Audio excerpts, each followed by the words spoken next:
Morning, this is Mike Barsamian reporting for Fuller Investigative News, and I am on scene at Ontario Airport where I've booked a flight to observe stewards in their natural habitats.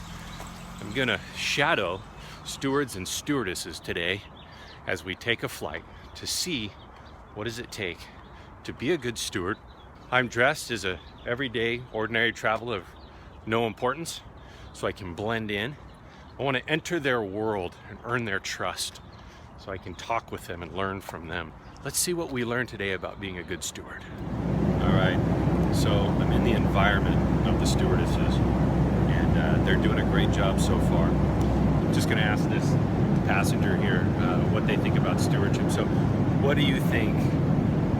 What do you think makes a good steward? Well, first, can you tell us your name, where you're from? My name's Carrie Sad. I'm from Palm Desert, California. So what do you think a good steward is? Well, a good steward, I think, takes care of what they've been given well. Wow. And what are some characteristics of good stewardship? wisdom. Somebody that has wisdom. Someone who is honorable with what they have. Integrity. What are some characteristics of a bad steward? Like if somebody really wanted to be just a bad steward, what would that take? I think a bad steward wastes what they've been given, that take advantage of what they have or don't value it. Generally, what do bad stewards look like? Could you identify a bad steward in a crowd? Just profiling. If you were to profile what do bad stewards look like? Oh man, just a filthy hippie. Okay, we're gonna try and find a stewardess. I think there's the hand of a stewardess there. We're gonna see if we can interview one momentarily.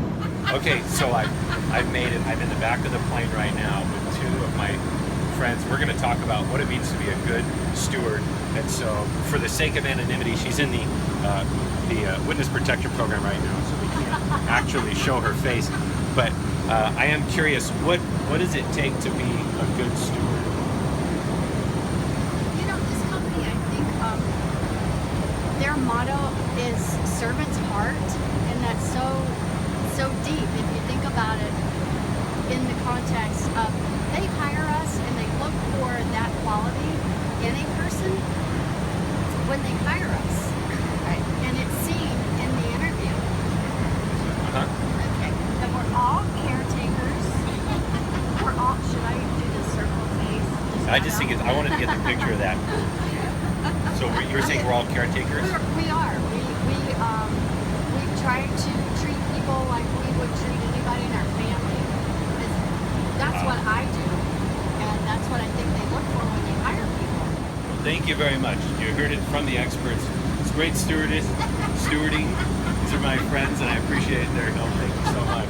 I stumbled upon this kind of rusticy old hippie community in the Northern California, and there's a coffee shop here, and there were some people in it, and so I'm going to try and talk to them, see what they think about good stewardship, because this is kind of a nice area, and it looks like they take care of it. So maybe we'll find some good stewards or some understanding of good stewardship here. Let's see what we find. We're going to find out if anybody knows what it means to be a good steward. Let me ask this random patron here. Excuse me, sir. Yes, sir. What does it mean to be a good steward? Not spending money you don't have, and being intentional about where you spend what you earn. Okay. So kind of money, does stewardship go in any other direction when you steward anything else? Yeah, any resources, just know what's yours and what's the Lord's, which is everything, and know that because it's His, He should choose where things are used. Hey, fellas, do you mind helping me out real quick? I'm trying to find somebody to help me understand what good stewardship is. Just random guys I ran into in this other hippie coffee shop. What would you say good stewardship is? I would say a good stewardship is an acknowledgement that everything that you possess and own is actually God's. Everything comes from God. And so I think with the understanding of that, then it frees you up to be gracious and hospitable and have a sense of gratitude. There's some Old Testament scripture. I don't remember it now, but where everything comes from God is kind of the concept I think about. Man, I love that. And sure, what other random guy I met in this coffee shop? What would you say good stewardship is? I feel like good stewardship is like remembering and acting like how God has entrusted you with everything that you have, kind of what Ryan just said, but not only your possessions but your relationships, your position in your family of origin, your own personal family, your job, whatever else your influence may be or relationships may be. Those are entrusted to you by God too, to steward well, to take care of, to act in a way that is Christ-like, loving, full of grace, full of truth, things like that. Now, what would you like? What's one or two words on characteristics of a bad steward? Like, what would you give characteristics of a bad steward?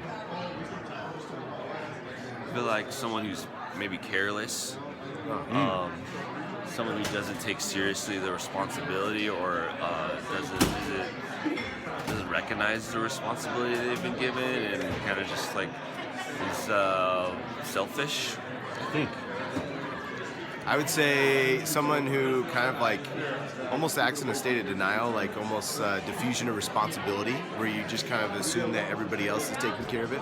You see that a lot in the church, where people just assume that someone else is giving or someone else is being hospitable, so I don't have to. And I'd say that's kind of the opposite of stewardship. Well, I'm back from my trip. I'm here at my office where I've been able to put some of my thoughts together and the lessons we learned from our friends along the way. And here's what I'm finding about stewardship, that it requires trustworthiness and responsible behavior. I think those are two critical things. I think about Genesis 2:15. In the beginning, it says that the Lord God took Adam and he put him in the Garden of Eden to work and to keep it. And so there's already this beginning of entrusting Adam with the work and Adam being responsible to having good behavior in that work. The Apostle Paul taught us that, like good stewards of the manifold grace of God, that we're to serve one another with whatever gift each of us has received. And I think about Paul telling us in 1 Corinthians that good stewards are required to be found trustworthy.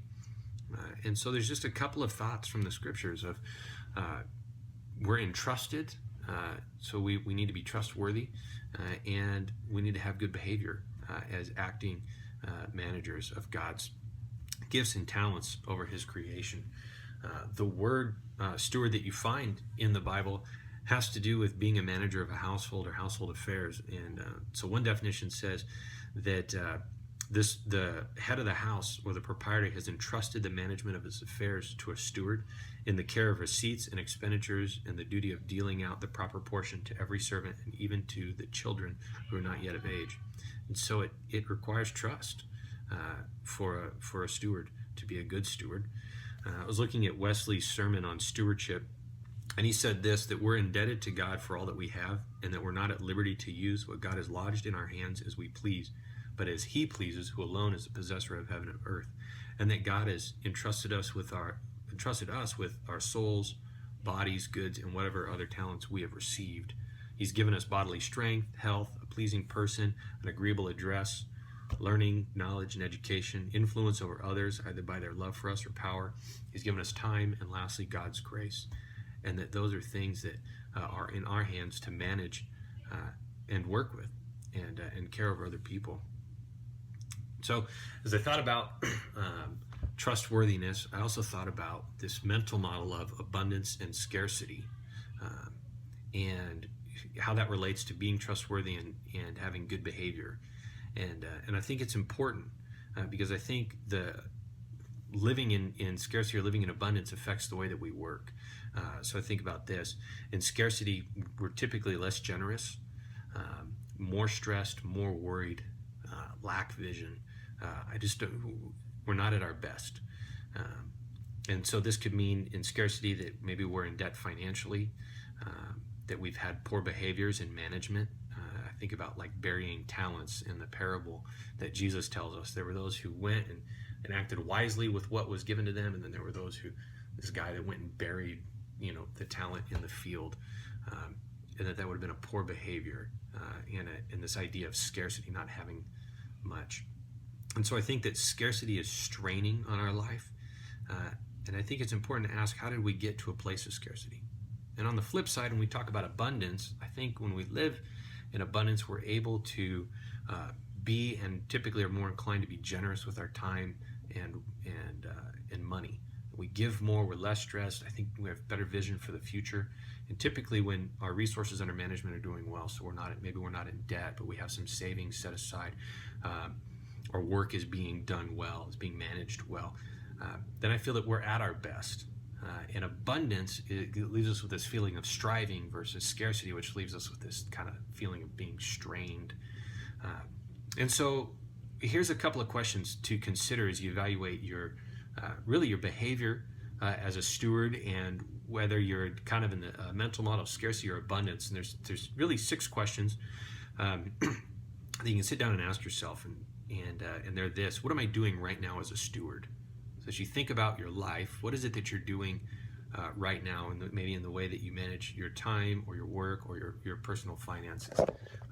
Think about this as kind of question number 2. If you keep doing what you're doing, or if I keep doing what I'm doing, what will the ultimate result be in a year or 2 years or 3 years? What will life look like if I keep doing exactly what I'm doing right now? What do I get out of doing what I'm doing right? What's the payoff for this behavior that I have right now? And what's the cost? What does it cost me to keep doing what I'm doing? And also, what am I missing out on, or what are others missing out on if I keep doing things the way that I'm doing them? And then you have to decide, what is it that you will commit to from now on? What are the things that you want to change? And then how will you know that you're actually committed to those things? What will the results around you be if you're committed to some new behavior? So I think those are 6 really good questions to ask as you evaluate your life as a steward. And then kind of in closing, I think we have to ask, as a people of God, we've got to ask these 2 questions. What's at stake if we act as untrustworthy and poorly behaving stewards in scarcity? Like, what's at stake if we're poor stewards? And then what could happen if we were trustworthy and well-behaved stewards of abundance? Like, what would the world look like?